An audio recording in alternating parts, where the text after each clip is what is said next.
Then ഇനിയൊരു ക്വസ്റ്റ്യനാണ് നമ്മൾ ഡിസ്കസ് ചെയ്യപ്പെടുന്നത്.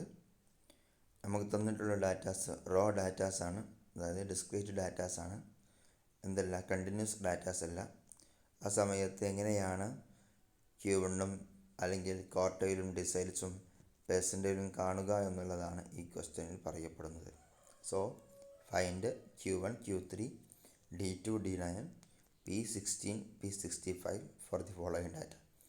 താഴെ തന്നിട്ടുള്ള ഡാറ്റാസിൻ്റെ അടിസ്ഥാനത്തിൽ ക്വാർട്ടൈൽ 1ഉം ക്വാർട്ടൈൽ 3ഉം കാണണം, ഡിസൈൽ 2ഉം ഡിസൈൽ 9ഉം കാണണം, പെർസെൻറ്റേജ് 16ഉം പെർസെൻറ്റേജ് 65ഉം കാണണം. തന്നിട്ടുള്ള ഡാറ്റാസ് 282, 754, 125, 765, 875, 645, 985, 235, 175, 895, 905, 112 ആൻഡ് 155. ഇത്തരം ഡാറ്റാസാണ് നമുക്ക് തന്നിട്ടുള്ളത്. ഈ ഡാറ്റാസിൻ്റെ അടിസ്ഥാനത്തിൽ നമുക്ക് എന്ത് ചെയ്യണം? Q1ഉം Q3ഉം D2ഉം D9ഉം P16ഉം P65ഉം കാണണം. അപ്പോൾ നമുക്ക് ഈ ക്വസ്റ്റ്യനിലൂടെ നമുക്ക് സ്റ്റെപ്പ് ബൈ സ്റ്റെപ്പ് ചെയ്തുകൊണ്ട് മനസ്സിലാക്കാം.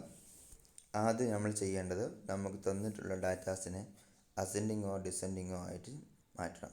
ഇവിടെ എല്ലായിടത്തും അസെൻഡിങ് ആണ് കാണുന്നത്. സോ അസെൻഡിങ് ആക്കുകയായിരിക്കും better. So arrange the values in ascending order. Ascending ഓർഡറിലേക്ക് എന്ത് ചെയ്യുക? വാല്യൂസിന് അസെൻഡിങ് ഓർഡറിലേക്ക് എന്ത് ചെയ്യുക? മാറ്റപ്പെടുക. ഡിസെൻഡിങ് വേണ്ട, ഇവിടെ അസെൻഡിങ് ആണ് ഏറ്റവും ബെറ്റർ. സോ അസെൻഡിങ് ഓർഡറിൽ എന്ത് ചെയ്യുക? തന്നിട്ടുള്ള ഡാറ്റാസിനെ ഓർഡർ ചെയ്യിപ്പിക്കുക. ആ സമയത്ത് 112, 125, 185, 175 ആ രൂപത്തിലുള്ള സംഖ്യകൾ കിട്ടും. അങ്ങനെ അസെൻഡ് ചെയ്യപ്പെട്ടതിന് ശേഷമാണ് രണ്ടാമത്തെ സ്റ്റെപ്പായിട്ടുള്ള പൊസിഷൻ കണ്ടുപിടിക്കേണ്ടത്. നമുക്ക് കാണേണ്ടത് ഏതൊക്കെയാണ്? Q1ഉം Q3യും D2ഉം D9ഉം P16ഉം P65 ആണ്. അപ്പോൾ ഓരോന്നും കാണേണ്ട ഇക്വേഷൻ നമ്മൾ നേരത്തെ പറഞ്ഞു കഴിഞ്ഞു. Q1 ആകുന്ന സമയത്ത് n+1/4 വരും. ദെൻ Q2 ആകുന്ന സമയത്ത് 2 × n+1/4 വരും. Q3 ആകുന്ന സമയത്ത് 3 × n+1/4 വരും. ഓരോ എലമെൻറ്റും കണ്ടുപിടിക്കുമ്പോഴാണ് നമുക്കതിൻ്റെ ആൻസർ കിട്ടുള്ളൂ. ഇപ്പോൾ n+1 എന്ന് പറയുന്ന സമയത്ത് 13 എലമെൻറ്റുകളുണ്ട്. 13+1/4.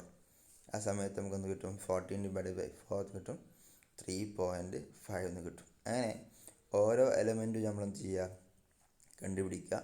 Q1 3.5 എന്ന് കിട്ടി. Q3 എന്നുള്ളത് 10.5 എന്ന് കിട്ടും. ദെൻ D2 എന്നുള്ളത് 2.8 കിട്ടും. ദെൻ D9 എന്നുള്ളത് 12.6 എന്ന് കിട്ടും. ദെൻ P16 എന്നുള്ളത് 2.24 എന്ന് കിട്ടും. ദെൻ P65 എന്നുള്ളത് 9.1 എന്ന് കിട്ടും. അങ്ങനെ ഓരോ എലമെൻറ്റിൻ്റെയും പൊസിഷൻ നമ്മൾ എന്ത് ചെയ്യണം? ആദ്യം കാൽക്കുലേറ്റ് ചെയ്യപ്പെടണം. ഇതിൽ ജസ്റ്റ് ഒന്ന് മാത്രം കാണിച്ചിട്ടുള്ളൂ. ബാക്കിയുള്ള എല്ലാ പൊസിഷനും നിങ്ങൾ കണ്ടുപിടിച്ചതിന് ശേഷമായിരിക്കണം അടുത്ത സ്റ്റെപ്പിലേക്ക് നിങ്ങൾ കടക്കേണ്ടത്. സോ Q1 എന്നുള്ളത് നമ്മൾ നേരത്തെ പറഞ്ഞു 3.5 എന്നുള്ള എലമെൻ്റാണ് നമുക്ക് കിട്ടിയിട്ടുള്ളത്. Q1ൻ്റെ ആൻസർ നമുക്ക് 3.5 എന്നാണ് കിട്ടിയത്. അങ്ങനെ കിട്ടിക്കഴിഞ്ഞാൽ ഇനി നമ്മൾ Q1ൻ്റെ റിസൾട്ട് കാണുന്ന സമയത്ത് ആദ്യം നമ്മൾ ചെയ്യേണ്ടത്, നമ്മൾ അസെൻഡിങ് ചെയ്യപ്പെട്ടിട്ടുള്ള ഡാറ്റാസ്, ആ ഡാറ്റാസിലെ മൂന്നാമത്തെ എലമെൻറ്റ് ഏതാണെന്ന് നോക്കുക. ഇവിടെ നോക്കൂ, നമുക്ക് തന്നിട്ടുള്ള ഡാറ്റാസ്, ആ ഡാറ്റാസിനെ അറേഞ്ച് ചെയ്യപ്പെട്ടപ്പോൾ അതിൻ്റെ മൂന്നാമത്തെ എലമെൻറ്റ് എന്നുള്ളത് 155 ആണെന്ന് നമുക്ക് കാണാൻ സാധിക്കുന്നു. അപ്പോൾ ഇവിടെ മൂന്നാമത്തെ എലമെൻറ്റ് എന്താണ്? 155 ആണെന്ന് ഇപ്പം നമുക്ക് എന്ത് ചെയ്യുന്നുണ്ട്? മനസ്സിലാവുന്നുണ്ട്. സോ അപ്പോൾ നമ്മൾ എന്ത് ചെയ്യുക? മൂന്നാമത്തെ എലമെൻ്റ് ആയിട്ടുള്ള 155 പ്ലസ് ദെൻ മൂന്നാമത്തെ എലമെൻറ്റ് 0.5 ഇല്ലേ? ആ 0.5 അതേപോലെ അവിടെ എന്ത് ചെയ്യുക? ആഡ് ചെയ്യപ്പെടുക. So 185 plus 0.5. ഇനി 155 കഴിഞ്ഞിട്ടുള്ള തൊട്ടടുത്ത സംഖ്യ, ആ തൊട്ടടുത്ത സംഖ്യയിൽ നിന്ന് 155 മൈനസ് ചെയ്യപ്പെടുകയാണ് ചെയ്യേണ്ടത്. അപ്പോൾ 185ൻ്റെ തൊട്ടടുത്ത സംഖ്യ എന്ന് പറഞ്ഞാൽ 175 ആണ്. ഈ 175 മൈനസ് 155, അപ്പോൾ നമുക്ക് എന്ത് കിട്ടും? 165 എന്ന് കിട്ടും. അതേപോലെ എല്ലാതും ചെയ്യാം. Q3 ആകുന്ന സമയത്ത് നമുക്ക് കിട്ടിയിട്ടുള്ള ആൻസർ 10.5 ആണ്. അതുകൊണ്ട് 10ാമത്തെ എലമെൻറ്റ് നമ്മൾ എടുക്കുക. 10ാമത്തെ എലമെൻറ്റ് എന്നുള്ളത്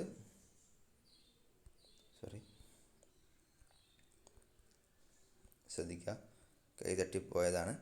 ഇവിടെ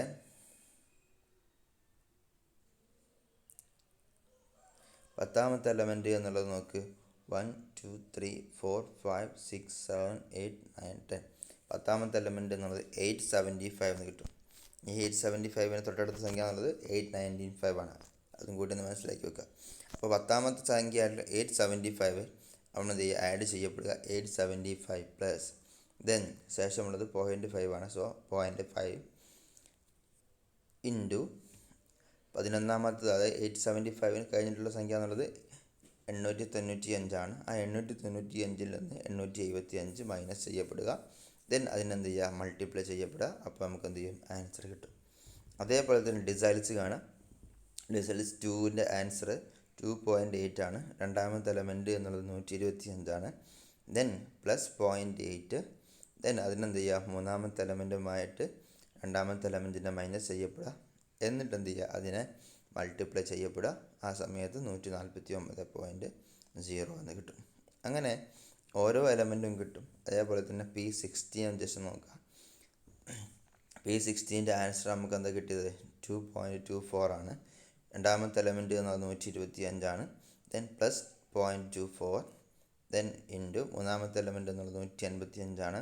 185 മൈനസ് 125 അതുമായി മൾട്ടിപ്ലൈ ചെയ്യുന്ന സമയത്ത് 132 എന്ന് കിട്ടും. ദെൻ